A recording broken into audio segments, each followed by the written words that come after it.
नमस्कार, आप देख रहे हैं बीएस लाइव न्यूज़ और आज आप लोग के बीच लाए हैं विशेष संस्करण राजनीति विशेष कार्यक्रम, जिसमें आपको हर रोज़ एक नए तथ्यों पर विश्लेषण और उसकी जानकारियाँ दी जाएंगी। तो सबसे पहले राजनीतिक विशेष के कड़ी 1 में आपका स्वागत करते हैं और देश के बहुचर्चित घोटाले चारा घोटाला पर आज चर्चा करेंगे और इसमें व्यापक तरीके से जो छुपी हुई भ्रष्टाचार है उस पर हम लोग बातचीत करेंगे कि कैसे एक पिछड़े और दलित पिछड़े ओबीसी समाज के नेता को जो भारत रत्न और नोबेल पुरस्कार से सम्मानित किए जाने योग्य व्यक्ति हैं, उनको कैसे एक सामंतवादी और मनवादी विचारधारा के लोगों ने कैसे षड्यंत्र करके और जाल में फंसाया। तो कुछ लोग कहते हैं, पूछते हैं और कुछ लोग गालियाँ भी देते हैं। यह भी कहते हैं कि लालू यादव के समय चारा चोरी का आरोप लगाकर कि जंगल राज था और महाघोटाला था।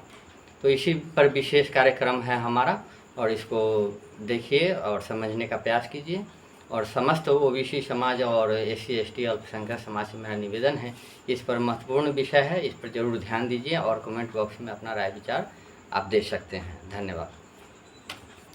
अब शुरू करते हैं कि जितने भी लोग ये कहते हैं कि लालू प्रसाद यादव चारा चोर हैं या उनके राज्य में जंगल राज था, तो आपको बता दें कि देश आज़ादी के बाद एक छत्र राज एक समाज के एक वर्ग के लोगों का था। वो थे ब्राह्मण समाज के लोग। और चारा घोटाला 1978 से शुरू हुआ और उस समय मुख्यमंत्री श्री जगन्नाथ मिश्र थे और असली चारा घोटाला के सूत्रधार भी वही कहीं न कहीं हैं। और उन्होंने एक चेन सिस्टम बनाया था जिससे कि पशुपालन विभाग द्वारा जो भी चारा घोटाला के पैसे आते थे, उनसे उनके समाज के गरीब गुरबे के लड़के, चाहे जितना भी गरीब हो, वो विदेश पढ़ने जाने की क्षमता रखते थे। तो पहली बार देश आज़ादी के बाद बड़े और पूर्ण बहुमत की सरकार से आदरणीय लालू प्रसाद यादव जी मुख्यमंत्री बनते हैं 1990। और उसके बाद वो अपना सरकार अपने तरीके से चलाते हैं और उनका तरीका कोई नया नहीं है। आप सब भी जानते हैं कि वो दलित बस्ती में, मुसहर टोली में, हर जगह पर जाकर और डायरेक्ट जनता से लगाव रखने वाले व्यक्ति, और उनको जो है कैसे किस तरह से फंसाया गया, इसका आज हम पूरा अनुवाद और उसका विश्लेषण करेंगे। सबसे पहले लालू यादव 1990 में जब मुख्यमंत्री बने तो उन्होंने अपने सारे विभाग के जो रिक्त पद थे उनको भरने के लिए और प्रक्रिया में आए और सभी दलित ओबीसी समाज के लोगों को भरने का काम किया। उसके बाद इनकी नज़र पड़ी पशुपालन विभाग पर कि भाई इतना सारा पैसा जा रहा है, तो इस विभाग की और इससे जुड़े किसानों की क्या मतलब सही में सहायता की जा रही है सरकार द्वारा।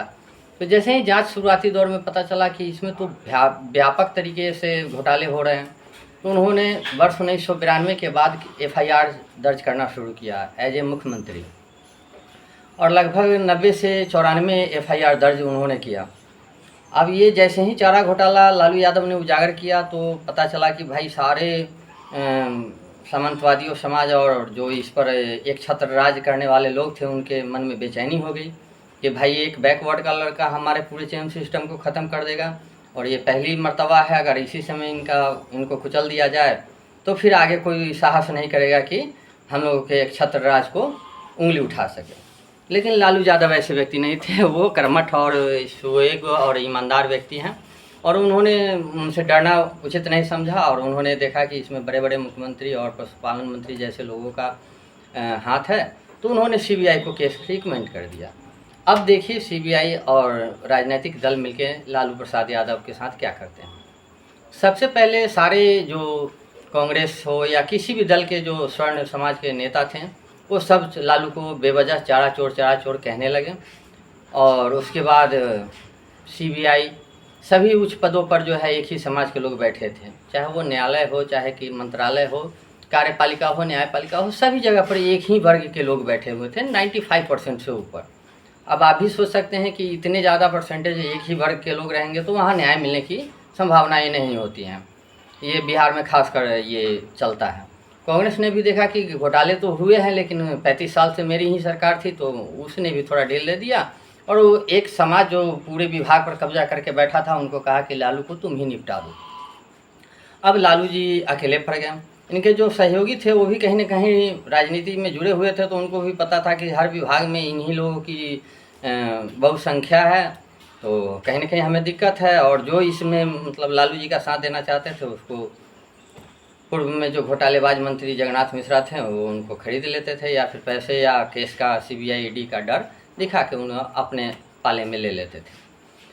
अब लालू जी ने फैसला किया कि भाई हार मानना तो है नहीं, हमें तो शोषित बाबा साहब अम्बेडकर, ज्योतिबाई फूले, नेहरू जी, इन सब के आदर्श, जेपी लोहिया, काशीराम, बापू काशीराम, और इन लोगों को सपनों को साकार करना था। और उन्होंने दृढ़ संकल्प लिया था कि मैं इसे साकार करके ही रहूँगा।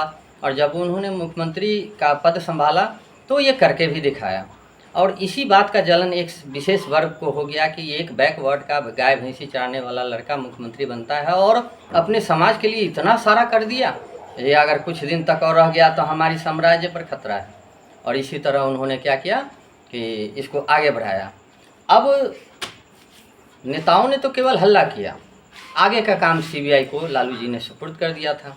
अब सीबीआई में उच्च पोस्ट पर भी बैठे लोग जो थे वो उसी समाज से आते थे, और उनको भी इसका चैन चूँकि बना हुआ था, तो चैन में तो सबको पैसा जाता था बराबर से। अब वो देखा कि ये चैन ध्वस्त होगा तो लगभग 10 से 15 हज़ार एक समाज के लोग उनका पोल खुल जाएगा और वो जेल चले जाएंगे। तो वो सब पैकअप हो गए और एक साथ हो गए, एकजुट होकर लालू जी को फंसाने का काम किया। अब सीबीआई इसमें अपना काम करने लगी लालू जी के विपक्ष में, और सबूत को प्लांट करने लगी। लेकिन बात यहाँ केवल प्लांट करने से नहीं होता है, सत्य प्रसार हो सकता है लेकिन पराजित नहीं हो सकता है। अब आगे का काम देखा कि इससे भी नहीं संभल रहा है सीबीआई से भी, तो आगे का काम मीडिया को दिया गया। मीडिया को ज़ोर ज़ोर से हल्ला करने लगी। अभी तक केवल एफआईआर दर्ज हुई थी जो कि लालू जी के तरफ से ही किया गया था, और उन्होंने ही सीबीआई को ये आदेश दिया कि इस केस को आप देखिए, इसमें बड़े बड़े मोटे मोटे मछली हैं, और ये मैं नया मुख्यमंत्री बना हूँ इसलिए ये मोटा रकम का घोटाला है, इसमें आप इसको देख रेख कीजिए। अब मीडिया इस बात को हल्ला करने लगती है कि भाई लालू ने चारा चोरी किया और घोटाले किए हैं, जंगल राज है, ये है वो है। अब जब मीडिया का काम यहाँ पर समाप्त होता है तो फिर प्रशासन आता है। अब प्रशासन इसको छोटे स्तर पर भी उसको अथी करने लगा। फिर मीडिया और प्रशासन को जब ये काम भी मतलब नहीं हो पाता है उनसे, तब ये काम झारखंड के चाईबासा न्यायालय, जो कि एक लोअर कोर्ट है, उस लोअर कोर्ट में भी विराजमान जजों की संख्या एक ही वर्ग और एक ही समझ के वो आज भी है।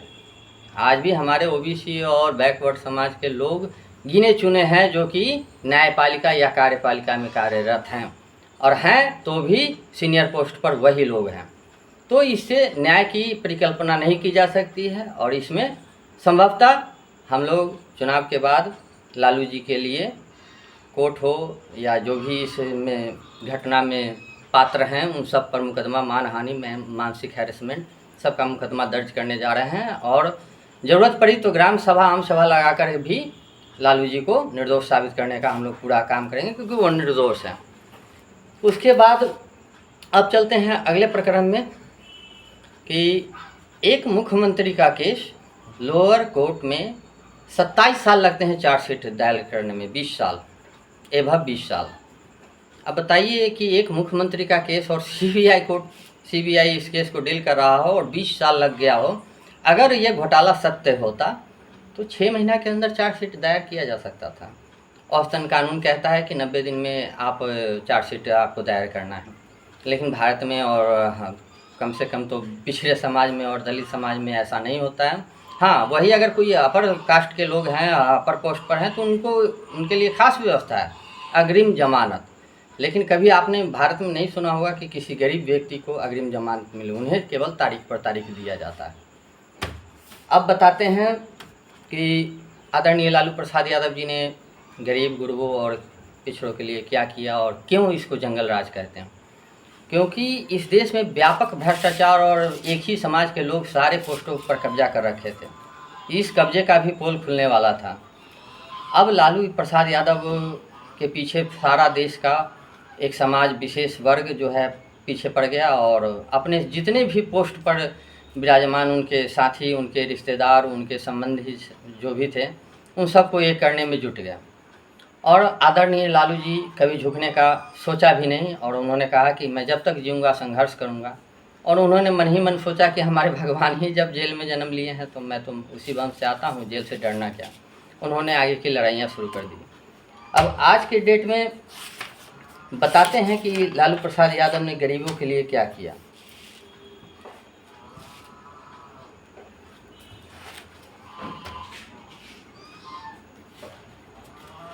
हाँ, तो लालू प्रसाद यादव जी ने अपने 15 साल के कार्यकाल में उन सभी वर्गों को जो अत्याचार, शोषण और भ्रष्टाचार के रुपयों से अपने वर्ग को सींच रहे थे और गरीब लोगों पर जो जुल्म हो रहा था उस जुल्म को उन्होंने बंद करने का काम किया, जो कि बाबा साहब ने संविधान में लागू किया, लिखा।